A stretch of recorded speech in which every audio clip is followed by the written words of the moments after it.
Então vamos meter bronca. Vamos. Você apresenta, sempre. Você não quer começar apresentando? Não, cara. Né? Eu vou ser sempre esse que tá aqui, só perguntando umas coisas. É, tem certeza. Claro. Então tá. Então é isso que Eu vai vou ser tipo o baixista dessa banda. Então tá. Você não faz quase nada. É, vou ficar só aqui, Se você é velho. o baixista, eu sou gandula do negócio. Aí, ó. Pronto. Sobrar, tá valendo. Vou até me encostar aqui hoje.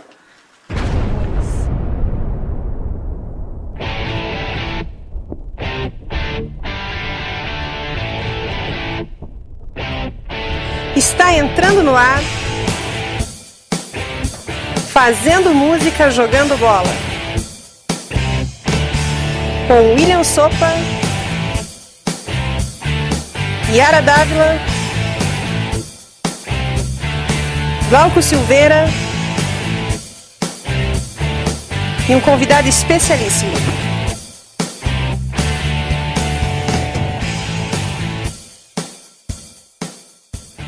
Fala galera do Fazendo Música Jogando Bola, eu sou o Glauco Silveira, estamos começando o programa dessa semana. Hoje com, como é que eu posso dizer? O ilustríssimo. O ilustríssimo, o magnânimo, Isso. O corintiano. O Opa! corintiano Ângelo Neto. Ângelo Neto. Finalmente alguém, né? Alguém que é de um time só, né? Não é misto. Pelo jeito tá fazendo falta os corintianos. Mas e como? Não teve nenhum até agora. Só vem atleticano aqui, você é o único. É porque a gente gosta de você, Ângelo. Daí a gente... Eles ficam tirando sarro, porque eu que convido o povo e convido só atleticano. Mas eu tenho uma simpatia pro Atlético por causa da família, né? Mas corintiano é corintiano. Sempre. Torce só pro Corinthians. Da onde surgiu tua paixão pelo Corinthians? Não, o Corinthians foi o meu tio Alcides, que é lá de Nova Londrina, do norte do Paraná, porque, se vocês não sabem, o Paraná, a maior torcida do Paraná é do Corinthians. Eu acho que a maior torcida de qualquer lugar é A do maior Corinthians, né? torcida do Paraná é corintiana. Mas eu ouvi dizer que parece que a do Atlético já tá alcançando. Então, né? eu também ouvi essa história, mas a gente precisa de números, né? Então, não sei quem que vai contabilizar Me isso. me prova. Torcedor fala, né? Coisa de torcedor. Torcedor Mas, e papagaio, né? É, exatamente. Como a família da parte do meu pai é paulista e vieram pro Paraná, nos nossos antepassados, lá até hoje, na época, você vai lá pro norte do Paraná, eu sou do norte do Paraná, lá tem muito torcedor de time paulista. Assim como também tem torcedor de time carioca e tudo mais. Tem bastante flamenguista, entendeu? Tem bastante São Paulino, mas o que prevalece ainda são os corintianos, sabe? No interior do Paraná. Sem maldade, sem nada. Quando eu era moleque, lá no interior, eu nunca tinha ouvido falar. Quando eu comecei a gostar mais de futebol, aprender um pouco mais, eu nunca tinha ouvido falar do Atlético Paranaense. Meu tio me deu um uniforme do Atlético Paranaense. Lá no interior, ninguém falava em Atlético Paranaense. O Atlético Paranaense era em Curitiba. Vinha pra Curitiba, daí eu sabia quem que era o Atlético Paranaense. Então o Atlético Paranaense, dos tempos pra cá, sei lá, 30 anos, vamos dizer, aumentou muito os torcedores. O clube passou a aparecer bem mais do que era que daí foi a antigamente. Libertadores, e começou Teve a o brasileiro lá, aquele né? brasileiro do Campeão Osés e Paulo Rink lá. Contra o São Caetano, né? Isso. Não, esse do Osés Não, e Paulo Rink o São foi Caetano quando o Atlético subiu da Série B pra Série A. Mas quando foi em foi 95. campeão, não, quando foi campeão foi o Lucas, né? Daí campeão em 2001, daí já foi Adriano Gabiru, Lucas, era o Lucas só, era um cara que jogava pra caralho, assim. Eu acho que foi até aquele que o Romário disse que não sabia quem era e acabou, o Lucas fez 3 gols em cima do Flamengo e falou, eu sou o Lucas. Então... E foi ali que daí o Atlético começou a frequentar a Libertadores e começou a se destacar mais. Tanto é que, mas eu moro em Curitiba desde 93, eu vim pra cá estudar, então eu comecei a conhecer mais o Atlético aqui. Eu ia em jogos, porque a família da parte da minha mãe são atleticanos hoje. Como eu tinha comentado com você, meu primo, o Schumacher, jogou também lá. Então sempre teve essa relação de futebol da parte da família da minha mãe e da parte da família do meu pai, menos, entendeu? A gente é corintiano, mas a gente não é ferrenho, assim, de assistir jogos de futebol e tudo mais. Até porque é um a família empenho, né? Agora, quando o Corinthians vem pra cá, tu não vai. Não, então, quando vem pra cá, você vai no jogo, né? Agora, a gente não tinha acesso a assistir lá o Grêmio de Maringá, que também tá bem agora no campeonato. A Série D lá, o Grêmio se destacou muito bem. Mas o Grêmio de Maringá. A Série D? Não é Grêmio de Maringá, agora chama Maringá. Na época chamava Grêmio de Maringá. Grêmio um preto e branco. Grêmio Maringaense, isso. Tinha o estádio Willie Davis. Eu nem sei qual que é a chave do Grêmio de Maringá, mas é uma segunda, terceira terceira divisão. Porque na Série D quem disputou foi o Londrina, que subiu pra C. Londrina subiu pra C. E o Jack pra A. O Jack, né? É. Pô, a gente passou em Joinville e, cara do céu, a galera Na verdade enlouquecida, o Joinville vem Mas fazendo... o Londrina jogou com o Maringá, se eu não me engano, o ano passado. Não jogou uma final, alguma coisa? Jogou a final do Campeonato Paranaense. Isso daí, que deu Londrina, Que né? deu Londrina. Então, nessa de Londrina, na época, o Maringá, cara, era um time concentrado ali na cidade, participava de regionais e olha lá, entendeu? E meu pai, o primeiro jogo que eu fui de futebol na vida foi do Maringá com o Paranavaí, lá no estádio Willie Davis, lá em Maringá. E eu, vim pra cá, mas sempre era corintiano, sempre fui corintiano, tá aqui. O Maringá nunca foi um time de futebol, foi só uma lembrança, né? E agora, de repente, aparece aí, vai pra final. É que, na verdade, ele chegou a fechar, né, as portas e daí retornou ano passado. É grana, né? É grana. Para os caras se Porque manterem. esses times do interior, eles não têm uma agenda, digamos assim, então daí acaba... Disputa paranaense acabou e... Eu acho que o Atlético também tirou esse estigma de time interiorano, porque na época, uns anos atrás, o Atlético tinha isso. Até essas conquistas que a gente comentou, que fez o time ganhar um patrocínio mais forte. E aí mais, construir a Baixada. fazer esse crescer negócio. como marca, né? Exatamente, crescer como marca. Olha o Corinthians. O Corinthians também. Ele sempre teve ótimos jogadores, sou suspeito pra falar. Ótimos contratados. Mas ele teve o Corinthians tem que reconhecer que pós-Ronaldo, fenômeno, o Corinthians deu uma incrementada no marketing do time, porque foi investido muito dinheiro. Depois veio a história do Anderson Silva, então é um time muito marqueteiro, né? Eu acho ele aproveitou, inclusive, a dia, queda para a segunda divisão. Aquilo lá já foi com o Mano lá, voltar para a primeira divisão, ali ser campeão, a história da camiseta, campeão, lembra da camiseta roxa, que os caras fizeram, sou corintiano roxo, pode estar aqui na Série B, mas eu sou corintiano roxo.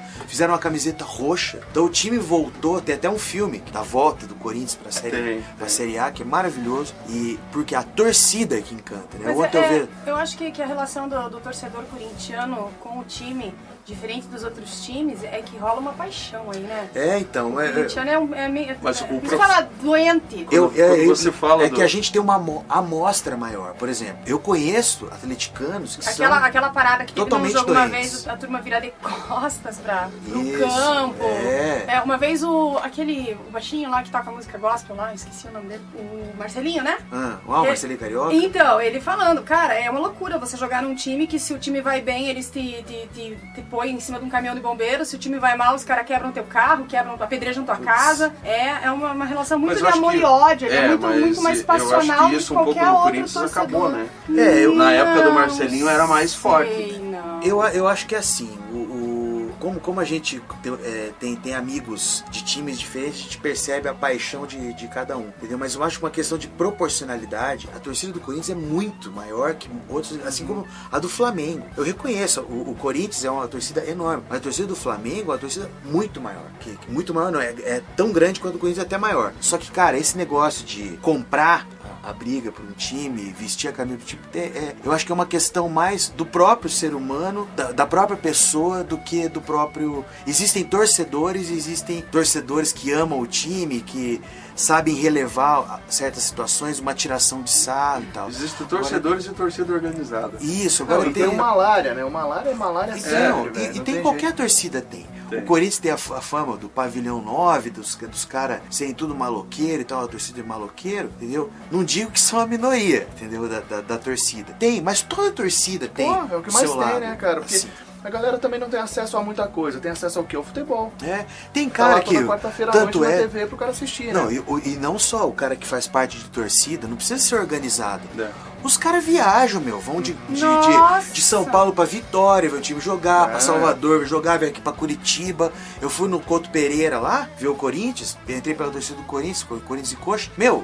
A quantidade de ônibus que tinha, de torcedor do Corinthians, e não é só do Corinthians, os caras são fanáticos e isso acontece em todo lugar. É que proporcionalmente, como o Corinthians, e essa história também do atleticano, de falar, o atleticano coxa branca, do paranista, enfim, dos times daqui, de falar desse negócio de eixo e tal. Pô, o próprio time eixo falando do isso, mal. ele tá se rebaixando. Claro, Então para de ele ficar vai se falando colocar Eu não isso. sou capaz de ruim, né? estar ali competindo, porque Entendeu? eu não sou do Rio de São Isso Paulo. também acontece na música. É o O exagero. segredo da vida é equilíbrio. E até vamos agora falar de música. Seguinte, isso aí que você falou, cara, do time se colocar num lugar onde ele já tá rebaixado por ele mesmo, né? Isso. Ele já tá... A gente falou disso no programa passado, que é o seguinte, a gente tava entrevistando a Michelle Mabelli, e aí entrou nessa discussão de... o músico, ele é, sabe, ele é explorado pelo contratante, não sei o quê.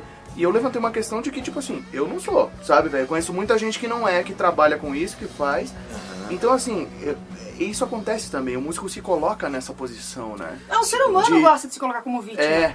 Mas na música acontece bastante, assim, como é o nosso meio, né? A gente vê bastante, né? O cara fala assim, mas, pô, cara, eu chego lá, o contratante não me paga direito, não sei o quê. Mas aí você vai ver a consumação do cara, deu 90 pau, cara, ou não sei o quê, né, cara? O cara chegou atrasado. Tem tudo isso também pra pesar, sabe, cara? Se você trabalhar num lugar sério, as pessoas, e você é sério... Seja profissional para ser tratado como profissional. Exatamente. O dono do bar, a gente conhece vários donos de bares.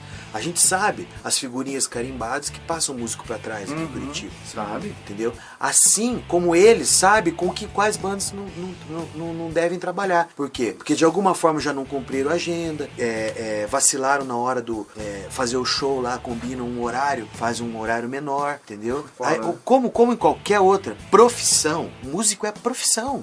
As pessoas têm que enxergar isso. Músico é profissão. Como qualquer outra profissão. Exige responsabilidade, exige Mas é que respeito. eu falo, a galera que Dos é dois bicho lados. grilo, daí vai ser tratada assim. Bem essa. Se você é bicho grilo, você vai ser tratado Aí o que como bicho grilo. acontece? O músico, ele é meio que um sujeito estereotipado. Ainda mais pela maioria das pessoas que a gente sabe que não tem a informação que a gente tem, cultural às vezes. Tem uma visão do músico muito, na nossa linguagem, careta, mas ao mesmo tempo com desprezo de que o músico é um cara vagabundo, entendeu? Um cara que só quer tocar pra beber, um cara que só quer tocar pra pegar faz? mulher. Porque existe esse cara, né? O problema Existe. é A que grande maioria, eu acho. Mas não são todos, não é todo mundo. Tipo Existe. assim, ó, pô, tá aqui um exemplo, o Ângelo tá aí, cara, pô, Existe fazendo isso. som há quantos anos? Pois só é, só cara. de Empório você tem o quê? 15 Não, anos? só de Empório desde 97. São 17 anos de 17 Empório. anos só de Empório. 17 anos de casa. Enchendo Tocando a casa todos os sábado. sábados. Todos os sábados a gente toca, entendeu? Nunca.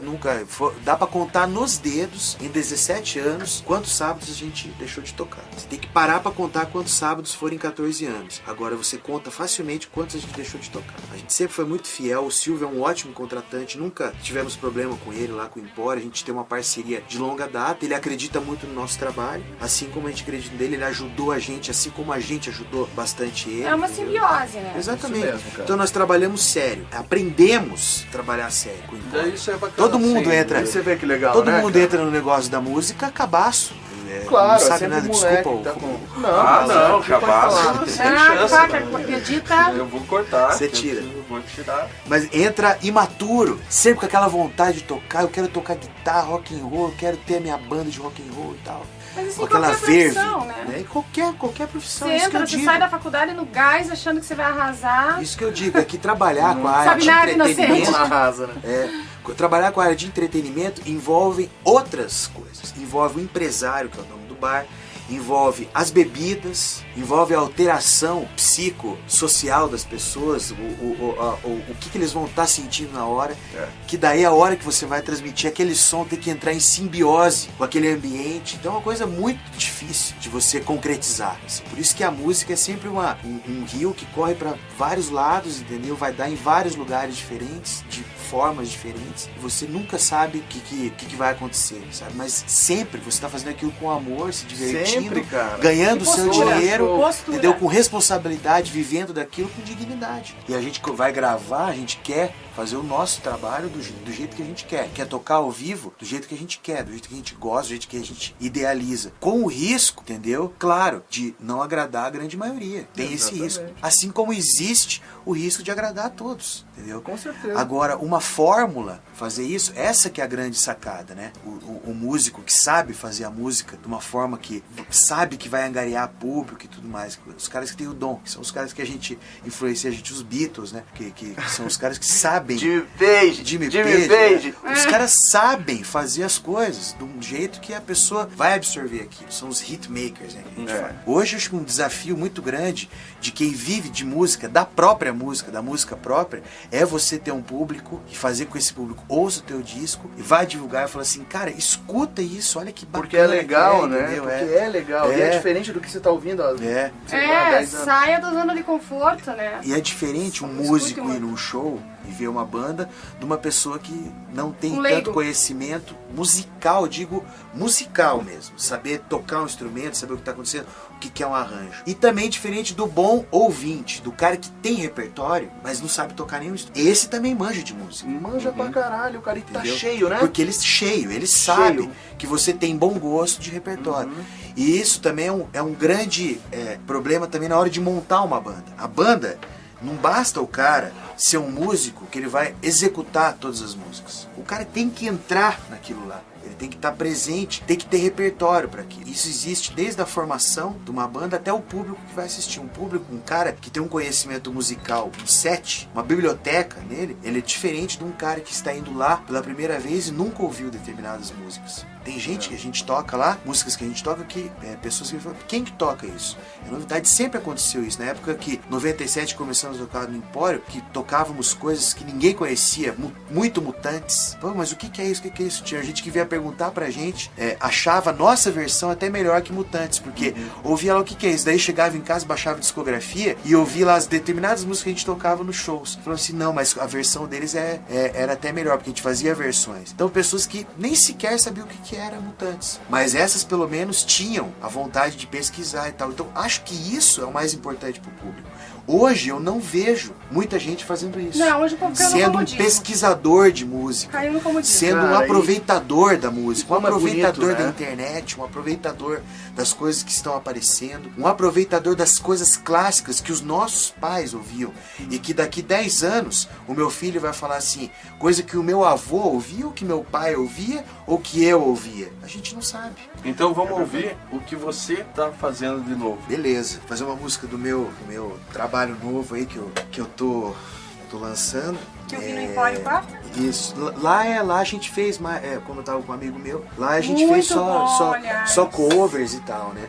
Aqui eu vou mostrar a minha música desse meu disco, do Roman, que é meu sobrenome, né? Que é as músicas que um disco que eu fiz, produzi, e o que eu procuro colocar um pouco das minhas influências musicais diversas nele. Vi que tá um disco do caralho, galera. Escutem. Escutem, só entrar lá na página Já do ganhei o Anjo. meu aqui, inclusive. Do Chegou caralho. tarde, chegou Não, tarde. mas eu quero. Não ganhou. Daqui, ó. Ah, muito obrigada. Depois vai autografar. Ele veio com a capa errada, como eu falei pra vocês, mas já foi providenciado uma Não, esse troca aqui ficou aí. pra coleção histórica. Eu falei pra ele. Falei, o meu eu não vou nem tirar A do mosca plástico. branca. Você me dá outro com outra capa. Ele precisa autografar. isso vem, Ele não é? precisa autografar a minha mosquinha branca ali. É isso aí. Então vamos lá, qual que você vai tocar aí? Bom, eu vou tocar uma música que eu gosto muito, uma música que já tem muito tempo já de composição. É uma música que eu queria ter gravado, que eu queria ter lançado com a minha banda, Saxofone, na época que nós éramos em trio ainda, que era eu, o Cíbio e o Claudinho.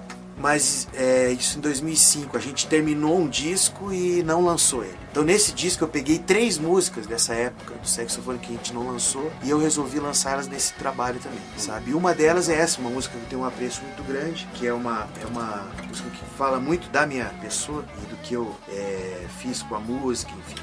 Chama-se Minha Voz. Eu nunca fui um cantor, né? Muito menos tento ser um guitarrista, mas eu... Ahá! Não. Eu vou discordar aqui Tô do... falando, não, tô falando humildemente. Humildemente, mas Humildemente. Eu estou aqui para desmenti-lo. Toca e canta pra caralho. Humildemente. Aí, vocal pra mim sempre foi um problema. Entendeu? Eu odeio minha voz quando eu gravo, mas algo isso que eu todo tô mundo. acostumado a Isso é básico. ouvir. Diante disso, eu resolvi fazer uma música que se chama Minha Voz, que é uma música pra eu ter preocupação Você tá ficando de bem comigo com você. mesmo. Tá, A minha voz comigo. É um acordo que eu fiz da minha voz comigo. Entendeu? Maneiríssimo. Eu canto pra mim. Já tive também alguma experiência com música na minha vida, assim. E cantar pra mim sempre foi muito difícil. E meu pai que me incentivou a cantar, porque eu canto, toquei baile com ele muitos anos, desde molequinho, desde os 8 anos de idade. Tocava baile com ele e ele me forçava a cantar, e eu, uma hora eu tinha que cantar, né? Comecei com piano, fui pra guitarra, falei assim, não, tenho que tocar guitarra e cantar, daí fui. Então essa música fala mais ou menos dessa história.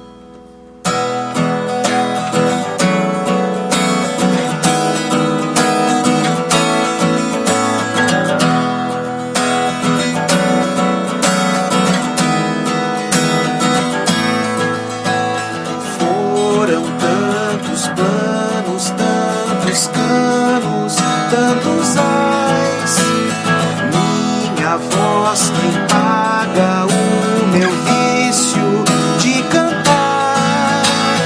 Maltratei meu corpo, fiz ele chorar. Pelo meu caminho, muitas vozes vão falar de uma voz que órfã como a minha a rogar. Mal falei do sonho de poder cantar. Quando a minha estrada resolver enfim cessar, minha voz que tanto implora vai perpetuar. Nada além de mim, minha voz num canto, acalando a mim.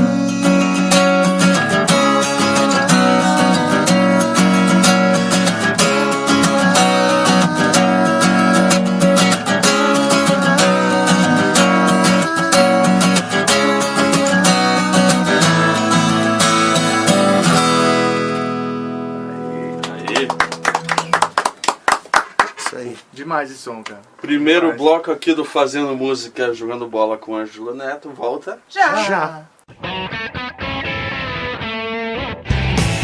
Você está ouvindo Fazendo Música, Jogando Bola.